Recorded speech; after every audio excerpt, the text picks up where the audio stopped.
By the end of this video, you'll know the One UI 9 upgrade that makes Galaxy phones feel instantly easier. Samsung borrowed a simple iPhone-style trick, and it hits two daily pain points. Your call history finally makes sense, and a sneaky theft block kicks in at the perfect moment. Ready?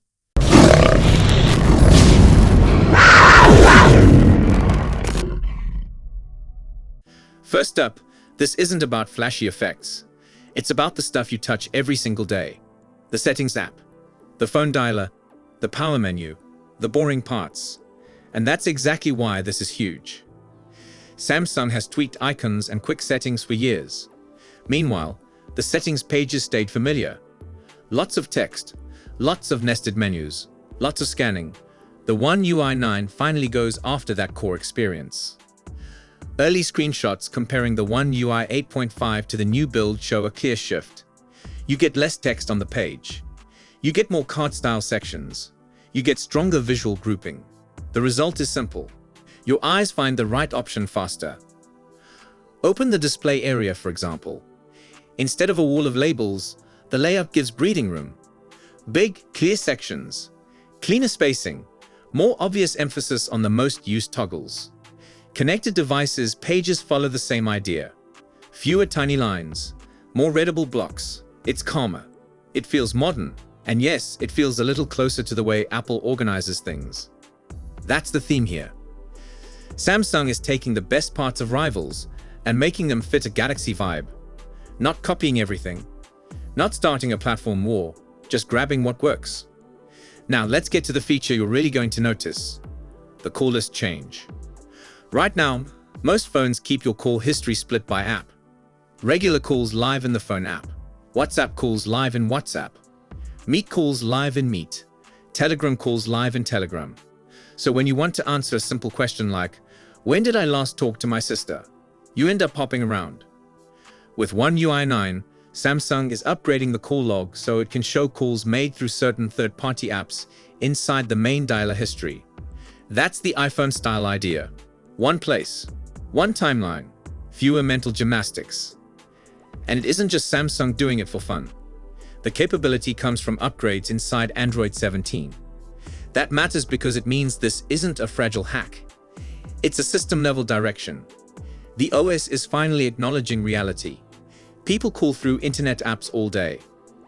In the current beta on the Galaxy S26 series, the mixed history seems limited.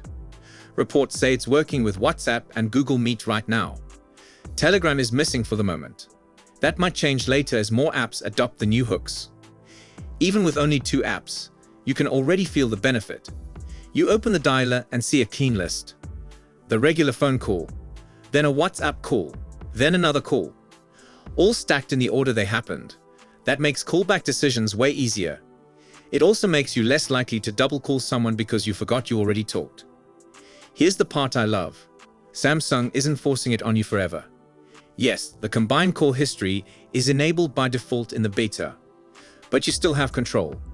If you don't like blending work apps into your main history, you can switch it off, or you can pick which apps get included. If you want to change it, the path is straightforward. 1. Open the Samsung phone app. 2. Tap the 3 dots in the top right. 3. Tap Settings. 4.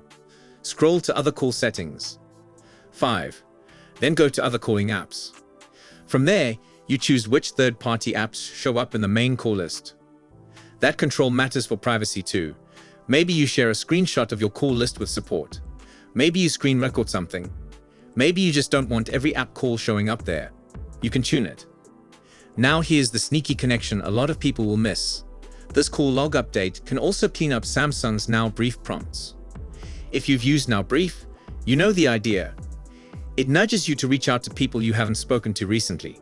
Family, close friends, important contacts. The problem is obvious. If you talk to someone on WhatsApp, the phone might not count it as a call in the same way. So you get an awkward reminder to call them, even though you just talked yesterday. With the integrated history, Now Brief can detect those internet calls better.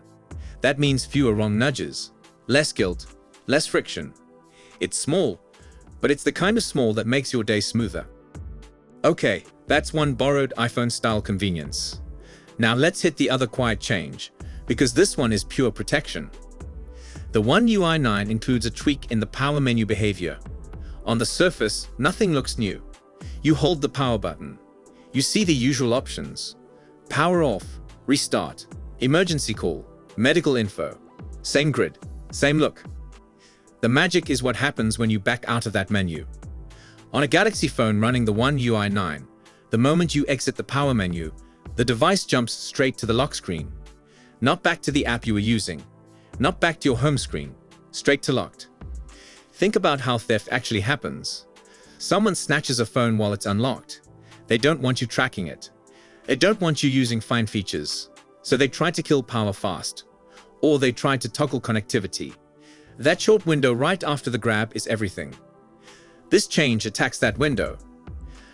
A thief pulls up the power menu. The moment they hesitate or back out, the phone locks. No PN, no access, full stop. That can stop them from digging through your apps.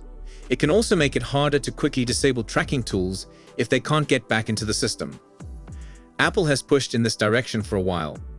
iPhones often require authentication to fully power down, depending on the state and settings.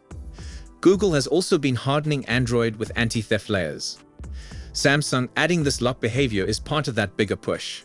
And I'm thrilled because it's the kind of feature you only appreciate when something goes wrong. This is also why boring updates matter. Fancy AI tricks sound great on stage, but daily clarity and theft resistance are the upgrades you feel for years to come. Now, where does all of this land on your phone? Right now, the One UI 9 is in beta on the Galaxy S26 series in limited markets, with builds appearing online in mid-May 2026, according to reports. Since it's a beta, things can change. Samsung can adjust the settings layout. The menu hierarchy can move. The search behavior can improve. App support for the new call log can expand. But the direction looks locked in. Cleaner settings pages, more visual structure, less clutter. That's a big philosophy shift after years of add one more option. For the public release, the expectation is that Samsung ships the final version alongside the next foldables, like the Z Fold 8 and the Z Flip 8 family. After that, older models should follow, though the exact schedule always depends on region and carrier approvals. If you're on an older device, the wait might feel annoying. But here's the upside. These changes aren't tied to one fancy piece of hardware.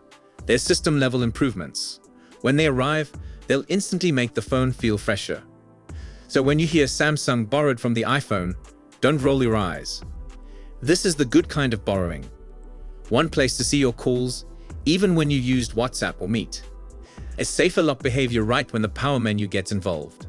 And a calmer settings experience that helps you find things faster. That's the kind of update I want.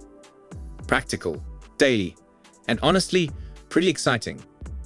One UI 9 isn't chasing flashy tricks. It's fixing the everyday stuff. The refreshed settings layout makes options easier to spot. The new call log pulls app calls into one place, with controls to tweak it. And the power menu lock tweak frustrates snatch-and-run theft. Small changes, massive relief. That's real progress for Galaxy owners.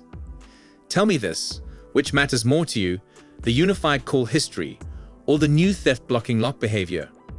Drop your pick in the comments and say why. If you found this helpful, share it with one Galaxy friend. So let me know in the comment section below. Thank you for watching. I look forward to seeing you in the upcoming video.